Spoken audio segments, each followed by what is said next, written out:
Good evening all student all here my channel person.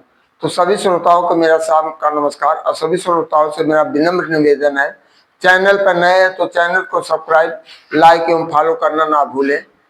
और आपका एक लाइक फॉलो करना हमारे लिए बहुत बड़ी उपलब्धि होगी, जिससे हम आपको वनडे कॉम्पिटिशन्स के संबंधित या कोई भी इस तरह यूपीएससी, पीसीएस, रेलवे या अन्य प्रतियोगी परीक्षाएं हो उससे संबंधित हम आपको वीडियो देते रहें।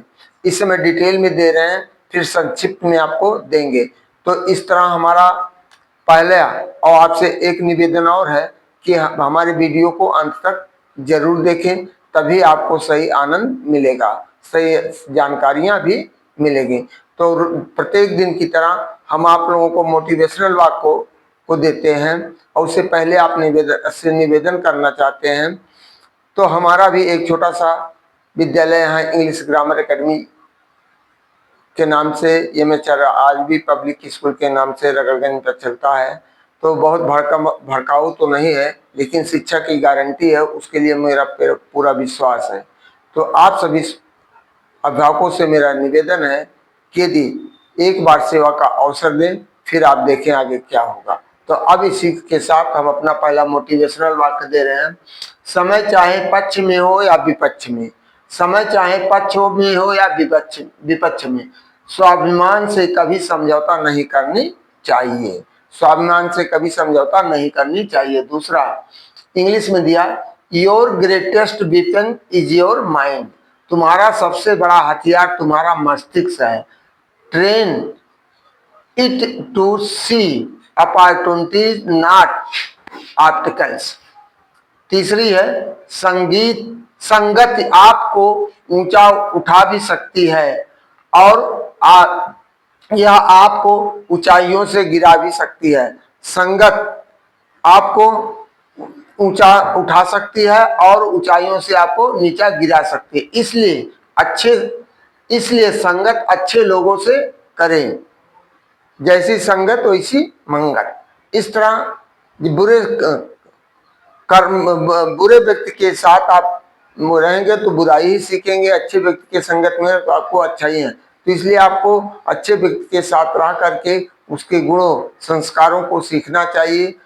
तो पहले बात तो संस्कार आपका आपके माता पिता के द्वारा मिलता है, दूसरा विद्यालय के द्वारा, और उसके बाद मित्रों के द्वारा आपको अच्छी अच्छी जानकारियां मिलती है, यदि आपके मित्र वास्तव में सच्चे मित्र हैं तो, और नहीं तो आपको भड़का देंगे, आपकी जिंदगी भी उलझ जाएगी, जिससे आज पूरी जीवन आपको रोना पड़ेगा। इस तरह है। चौथा है, ठोकरें आपको तोड़ने नहीं निखारने आती हैं।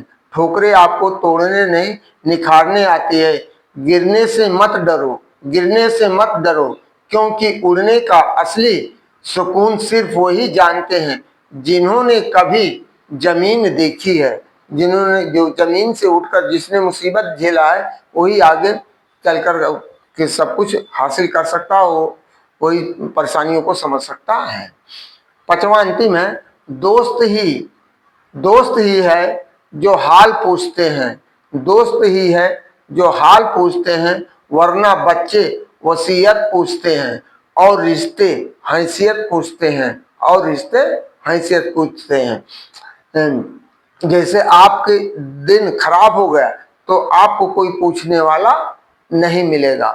तो भाई जेपी वर्मा आज तो 10 मार्च 2026, तो आज 2 मार्च देश की पहली महिला शिक्षिका सावित्रीबाई फूले के चरणों में हम आपको बार बार नमन एवं श्रद्धा सुमन अर्पित करते हुए अपने आगे टॉपिक को बढ़ाने जा रहे हैं।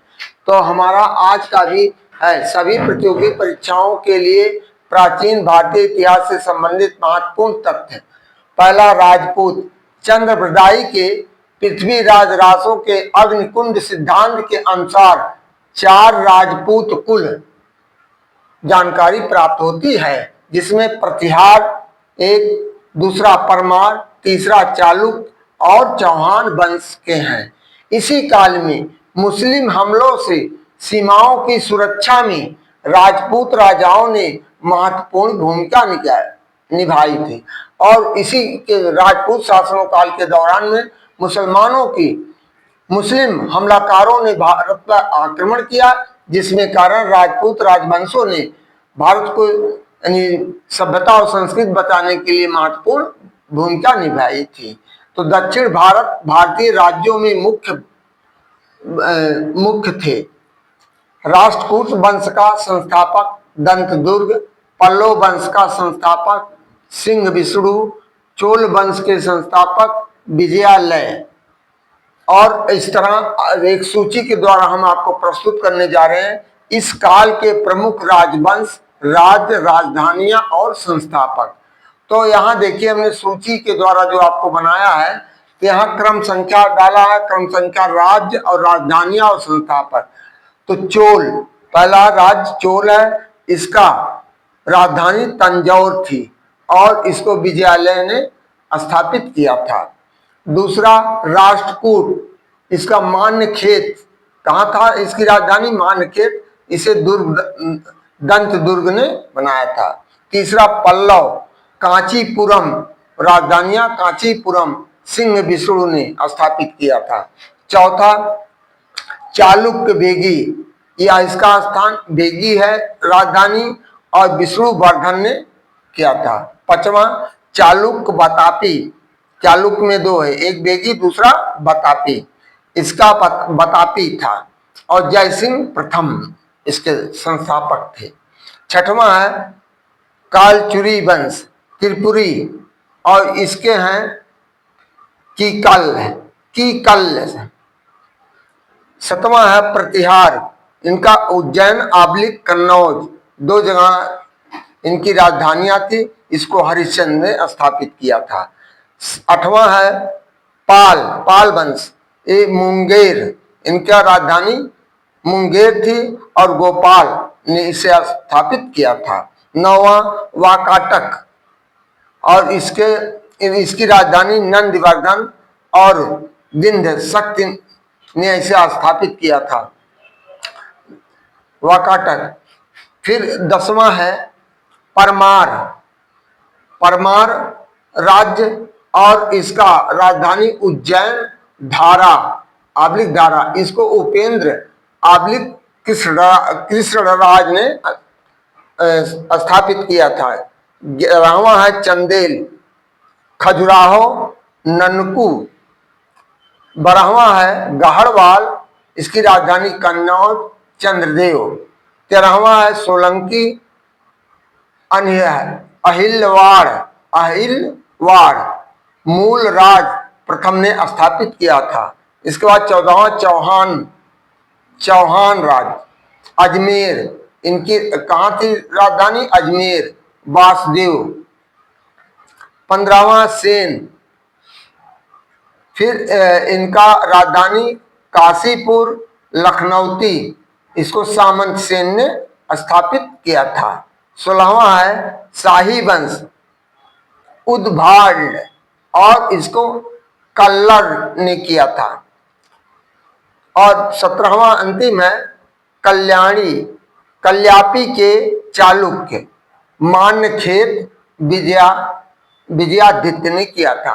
तो इस तरह हमारा आज का और दक्षिण भारत का इतिहास, ऐतिहासिक स्रोतों के दृष्टिकोण से दक्षिण